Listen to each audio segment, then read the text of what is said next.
Yo what's up guys, welcome to Dhruvin channel. और आज मुझे ना आपसे बातें करनी थी रिगार्डिंग जो एक नेपाल का जो केस था हस्बैंड वाइफ का, जिनकी लव मैरिज हुई थी। और उसमें मुझे इतना अच्छा लगा कि आज भी इतनी केयरिंग हस्बैंड वाइफ होते हैं। आपको पता है उसमें सृजना उसकी वाइफ होती है और जो उसके हस्बैंड है विवेक, उसकी डेथ हो गई है और उनके साथ कितनी बड़ी ट्रेजेडी हुई, बट उसकी वाइफ ने उसका साथ नहीं छोड़ा। तो ऐसे लव बर्ड्स होते हैं, उन्हीं के लिए शायद लव बर्ड्स कहा जाता है। जो उसका हस्बैंड है विवेक, वो नेपाल से बिलोंग करता है। 2 ब्रदर थे, बहुत अच्छा हंसता खेलता परिवार था, पेरेंट्स भी साथ में थे।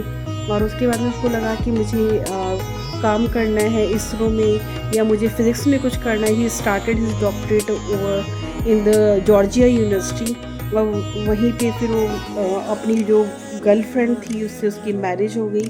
और फाइनली बस उसके साथ में ऐसा ही था कि जब मैरिज के बाद में वो उसको साथ यूएस चला गया। व्हेनेवर 20 में उन्होंने मैरिज करी, 22 में उसके दे गॉट ए कॉल कि उसकी मदर की डेथ हो गई है। और उसके बाद में they just came to India.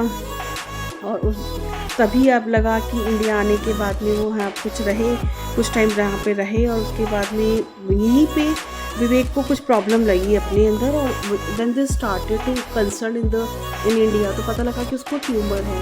और जब उसको ट्यूमर का ट्रीटमेंट की बात हुई तो यहाँ पे इंडिया में डॉक्टर्स ने मना कर दिया, बट सृजना का बहुत बड़ा उसके साथ में साथ रहा। और दोनों ने अपनी करके कि हम यूएस गए और वहाँ पे यूएस में ट्रीटमेंट चला। 6 मंथ्स तक उसका ट्रीटमेंट वहीं पे चलता रहा। बाय द मीन टाइम उसके ब्रदर की एक्सीडेंट में, जो उसका छोटा ब्रदर था विवेक का, उसके ब्रदर की डेथ हो गई एक्सीडेंट में, रोड एक्सीडेंट में। तो लगता है कि लाइफ कितनी अनप्रिडिक्टेबल है। आपको एवरी मोमेंट आप सोच भी नहीं सकते एक हंसता खेलता परिवार कैसे ख़त्म हो जाता है। तो वो मतलब इनका केस देख के, और उसमें भी सृजना का पूरे टाइम अपने हस्बैंड का साथ देना और एंड मोमेंट तक ही भी वो साथ ही रही, जब तक कि पता था कि उसके पास में कुछ ही टाइम है। और यूएस में भी डॉक्टर्स ने बता दिया था कि ये ज़्यादा सर्वाइव नहीं कर सकता, बट फिर भी उसने अपने हस्बैंड का साथ दिया। तो ये बहुत बड़ी बात है। और एक तरफ अगर हम देखें तो इंडिया में रहते हुए भी जो एक डॉक्टर, जो इंजीनियर अतुल हैं, उन्होंने सुसाइड किया निकिता उनकी वाइफ का नी में।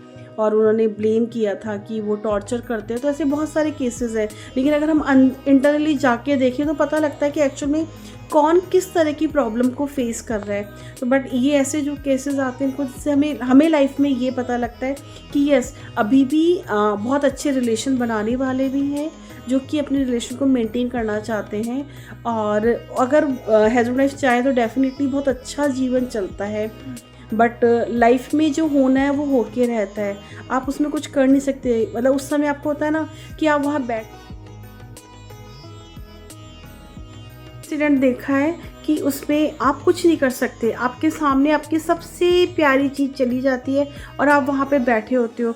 तो ये कुछ चीज़ें हैं जिसमें लगता है कि नहीं, हमें भी लाइफ को समझना पड़ता है। जो भी जैसा है आप, मतलब हम हर समय ऐसा नहीं सोच सकते कि ऐसा हो गया कैसे चलेंगे। सर्वाइव करना डिफ़िकल्ट होता है, बट मतलब अपनों के लिए चलना पड़ता है। और मुझे यही लगता है कि सृजना की कितनी हिम्मत थी कि उसने विवेक के लिए अपना पूरा कंप्लीट जो लाइफ थी उसने दी, और फिर भी वो नहीं बचा पाई तो उसमें वो कुछ कर नहीं सकती थी। तो आखिर यही ज़िंदगी है और आपको ज़िंदगी में चलना पड़ता है। लव यू ज़िंदगी। मुझे भी ध्रुवन के बाद इतना बड़ा सेटबैक लगा, लेकिन और वो हमेशा साथ में होता है। ये एक ऐसा पेन होता है ना कि आप जब तक जिंदा हो तब तक आपके साथ में एवरी मोमेंट चलता रहता है और आप लोग हंसते हो, रील्स बनाते हो। ये एक्चुअल में वो हैप्पीनेस नहीं है। वो जो हैप्पीनेस है वो उसी के साथ थी, बट फिर भी चल रही हूँ अपनों के लिए और मुझे हिम्मत मिलती है अच्छे फ्रेंड्स से। तो बस यही है। Love you all. आप लोगों ने बहुत सपोर्ट किया है। ऐसे इस चैनल को लाइक, शेयर, सब्सक्राइब, और आपको अगर अच्छा लगता है तो please this is the tribute for Dhruvin कि आप इसको आगे बढ़ाते जाएं। Love you all.